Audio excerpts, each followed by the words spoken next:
अर्चना शिंदे. हिवाळ्याच्या कडकडीत थंडीने लोक घेरा लावून जातात, कारण थंडी आता सहन करायच्या पलीकडे गेलेली असते. मग लोक सूर्याकडे पाहू लागतात की कधी त्यांना सूर्याची गरमी मिळेल आणि तेव्हाच आगमन होते वसंत ऋतूचे. वसंत ऋतूच्या आगमनाबरोबर लोकांची थंडीपासून सुटका होते.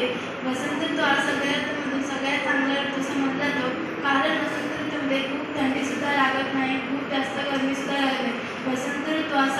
वसंत ऋतूमध्ये वातावरण खूप प्रसन्न असते, दिवसभर मस्त वारा वाहत असतो. वसंत ऋतूच्या या दृष्टीने वसंत ऋतूला सर्व ऋतूचा राजा म्हटले आहे. या प्रसन्नपूर्वक वातावरणामध्ये आपल्याला खूप सारे बदल पाहायला मिळतात. हिवाळ्याच्या थंडीने झाडांची पाने गळू लागतात आणि वसंत ऋतूमध्ये झाडांची पाने येऊ लागतात, फळे येऊ लागतात.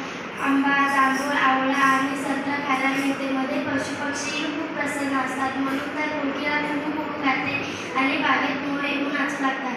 शेतामध्ये गव्हाचे पीक फुलू लागते. गव्हाचे पीक पूर्णपणे तयार झालेले असते, म्हणून शेतकरी बंधू वसंत ऋतूची वाट पाहत असतात. काही गावांमध्ये आपापल्या परंपरेनुसार वसंत ऋतूनिमित्त छोटा उत्सव साजरा केला जातो.